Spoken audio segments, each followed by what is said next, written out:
So we have often talked to our next guest, Dr. SYLVAIN CHARLEBOIS, who is, commonly known as the food professor, at least to us, and he's been on enough that I think you've probably heard him as well.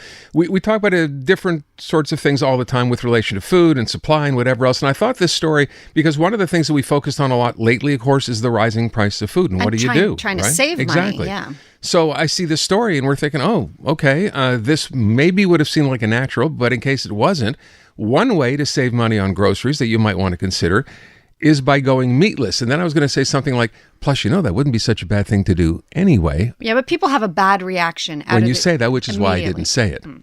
But that is a concern and a consideration. Dr. CHARLEBOIS is on the line. Thanks for being here this afternoon. My pleasure. You find it, to Natasha's point, when you say that to somebody, oh, you should consider going meatless, you get that kind of reaction from people? Well, it's been mentioned several times, and a lot of people do suggest to go meatless on the internet. The reality is that it really depends how you go about it. If you actually buy analogs at the grocery store, ready-to-eat products that are processed for you, those products are likely more expensive per kilo than the real thing. And so it may actually cost you more, but if you actually take some time at home to process your own vegetable proteins, you buy your own lentils, chickpeas, and you do your burgers, or you fill your meatloaf with those kinds of vegetable proteins, then yes, you're likely going to save money there. I think the thing is, as soon as you say meatless, or you suggest it, people kind of get their back up right away, SYLVAIN. And I like maybe perhaps taking a softer approach of having less meat rather than going meatless. Or alternate meat, right? Yeah. You're suggesting proteins from vegetables. Perhaps a lot of people don't know you can get your protein from some of those vegetables. It seems to me that's a bit of a hard sell. Well, it really depends how you approach the meat trifecta. So you have beef, chicken, and pork.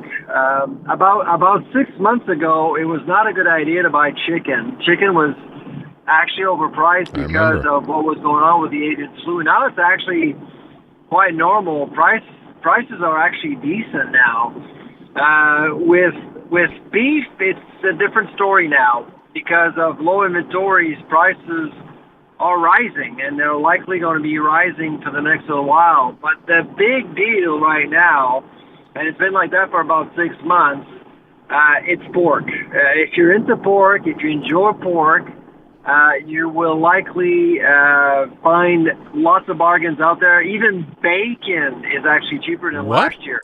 I thought bacon was going through the roof. We were taking calls not that many months ago from people complaining about how expensive bacon had gotten.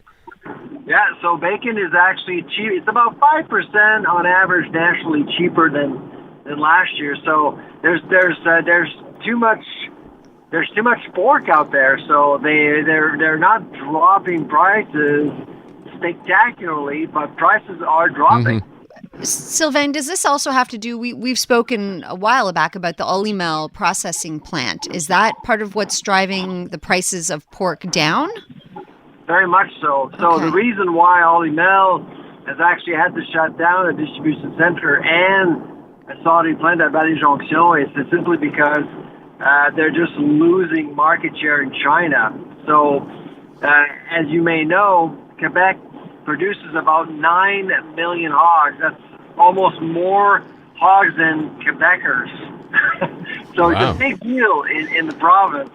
But China is a big customer. Half of the hog production in Quebec actually goes to markets, and China has built major barns over the last little while, and that's why they want less of our own pork. So the tip here is, if you eat pork, if you like pork, it seems to me the way you're describing it, this is your best bet in terms of, dollar for dollar. But then we're back to the whole meatless situation, right? If you're trying to cut down on meat and you ordinarily would buy something like pork, even with the price going down, is it still less expensive to buy those vegetables you described and use that as your protein source? I would say so. Vegetable proteins are pretty darn cheap. And if you look at tofu prices, for example, I don't know if any of your listeners are big tofu fans, but tofu I mean, the price of tofu has been quite stable despite inflation. I think it's up about 5% in the last 3 years. So you'll notice that the more you get away from animal proteins, the more stable prices are at retail. Of course, the problem with tofu is it tastes a lot like, not food. That is not true. Well, it is a little true. It can taste great. Tofu tastes like anything you put On top of tofu.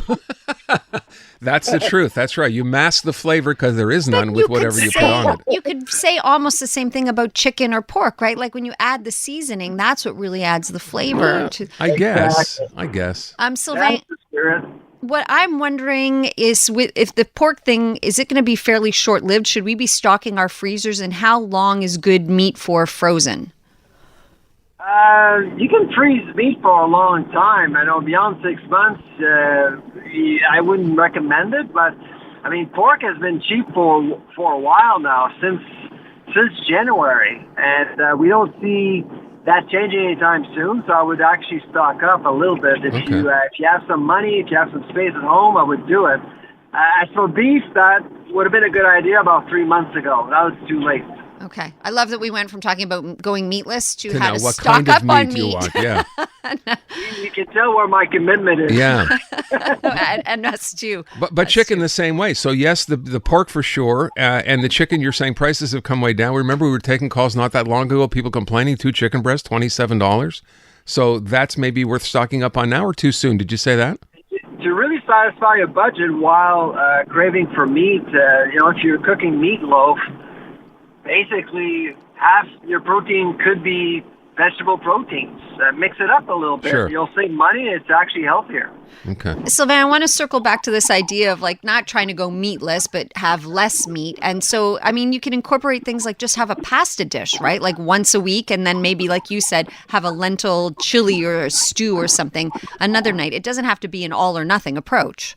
Exactly. So if you mix it up once in a while, and if you go 100% with vegetable proteins, your family members, your loved ones, whoever you live with, they'll notice, and it becomes a topic of conversation, and you may actually end up with some resistance, and that's not what you want. At the end of the day, you want to save some money while providing some good nutrition to your household as much as possible, Yeah. and to basically push aside meat, I don't think is a good idea. But at the same time, some meat cuts out there are pretty darn expensive. I was thinking you could take like chickpeas, put it in the meatloaf, and lie to your children and tell them it's chicken. I mean, how are they going to know? Well, like you're cooking, Sylvain, he doesn't No? cook, so I don't know what the heck he's on about chickpeas. and I've meatloaf. eaten He's- chickpeas. Yeah. I tend to believe his lying story, though. that it It would work. It would absolutely work, yeah. Or just use... But if you have teenagers, and I do have three Yeah, see? teenagers at home, they always think you're lying all the time. That's right. So you might as well lie. Sylvain, before we let you go, any other tips on how to save groceries these days? What should we be stocking up on in terms of produce to save a buck or Well, two? there's lots of talks right now with rice. You may actually know that India has actually put in a ban for exports. India is responsible for 40% of global exports when it comes to rice. I know in Montreal some stores where a South Asian diet is popular. There's been some shortages. Do not stockpile. There's no point. There's plenty of rice. Don't worry. Buy what you need.